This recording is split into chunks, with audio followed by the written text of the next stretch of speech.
Howdy! I learned last time that making these videos are actually pretty fun, so I decided to explain my strat on creating my art pieces. This isn't a video about how to art, oh my god, no. It's a video to explain how I see art and what I think while drawing these pieces. Now, before I get started, I should probably tell you I'm like mad sick, so if you hear my voice strain, I'm not like low-key crying. Not that sad, guys. I'm okay. Finger guns. Anyway, without further ado, let's go. I always start out my great pieces. I'm not saying my pieces are great. I'm saying like the pieces that turn out great, I always start out with some sort of idea. I'm not a fan of drawing someone just smiling and doing absolutely nothing else. I want to explain why the characters are in their pose and why they have this expression. Like, why are they feeling that way? Why is their arm over there? Like, I don't just like them standing there, you know? It doesn't express emotion, and the viewer does not feel the piece. They just see some random chick standing there, and they're like, okay, cool, anyway, I see that every day, you know? But if they see someone doing something and, like having a blast, they're like, wow, that's pretty cool! And then they are happy, and everyone's just happy. The whole piece should, you know, tell a story, or at least give a genuine idea of what is going on, you know? So I'm gonna pull a little reverse here and go back to when I was preparing the sketch.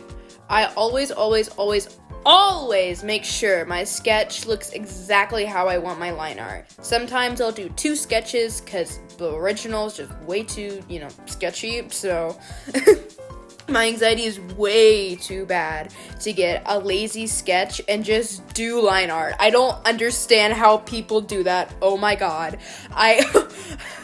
Okay, calm down. I always get the characters done before I do the accessories and the hair. How Rainbow Dash's mane covers up a piece of Pinkamina's face, I found it really helps connect the characters. If the characters are just like sitting next to each other and they aren't really interacting, it almost gets rid of the connection between the two characters. It looks like there's just 2 people, you know, standing there and just like, oh, hi. The other one's like, oh, hi. But, you know, if they're like all buddied up, all hugging, punching each other, like having a blast, you know, you can tell that these characters, you know each other, and that starts to tell a story. I never, ever color the same way. I always end up mixing it up. I don't know why I do that. I just do, I guess. And I never use the official colors. Like, some people really get on me for that. They're like, that's not the official color. Hon, I know. Like, especially depending on the piece, you know. I try to use the split complementary or the normal complementary colors, or just triadic colors. Depending, especially with the lighting, just so everything kind of evens out. Speaking of lighting, the lighting was super fun, like really fun. I put the light source on Pinkamina's side, or like not on her side, but like on her side of the picture, like behind her, to show that she has a way out, she has freedom, she has some sort of light behind her, she can turn around and escape. But Rainbow Dash, you know, who's just been kidnapped, is looking at that last glimpse of light as she's being pushed into the darkness and entrapment from Pinkamena, and she can't escape. And I thought I was really clever doing that. This is one of my first pieces, and I'm just being generous by saying that. Like, just look at it. It was done 6 years ago, cut me some slack. But this was one of the first pictures I had drawn that tells somewhat of a story. And I remember back then, I was like, oh my god, this is so amazing! And I loved it. But this piece took me 4 hours total, and it was a redraw of, well, this. And I really like this piece. Casually yawns.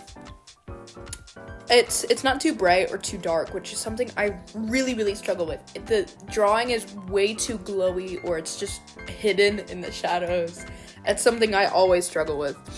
And I cannot wait till I hate this piece in a few months and I make another one of the exact same thing, just a little bit better. I'd like to say something before I close this video up. I'm sorry if you're upset because I didn't tell you the secrets to art, because there is none. Art takes practice and you can't get good overnight.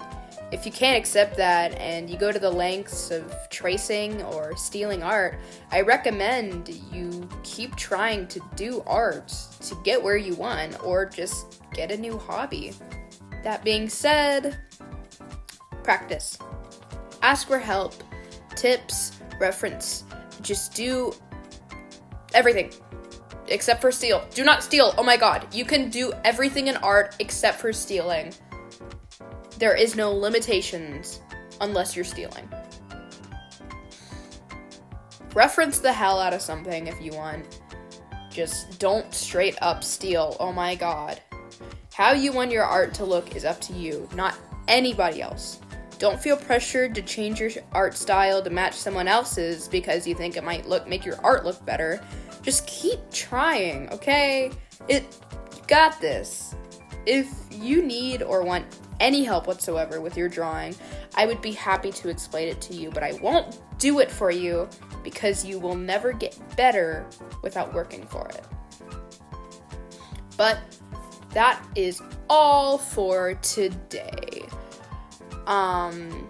I hope you all are feeling okay. I love you all so much, and I cannot wait to hit 600 followers over on Instagram. I'm so close, and I'll get the raffle up as soon as I get my pencil tip. If you don't know what I'm talking about, you can go back to my previous video where I talked about what happened with my Apple Pencil.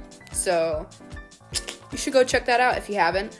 If you made it this far and you're not following me, go on. What are you waiting for? Go over to Megumi Ketsugo on Instagram. If you don't know how to spell it, it's plastered on every single piece of art I make, and it's always in the corner of all my videos. Hope I see you there. I hope you have a great day, and that's all. Bye-bye.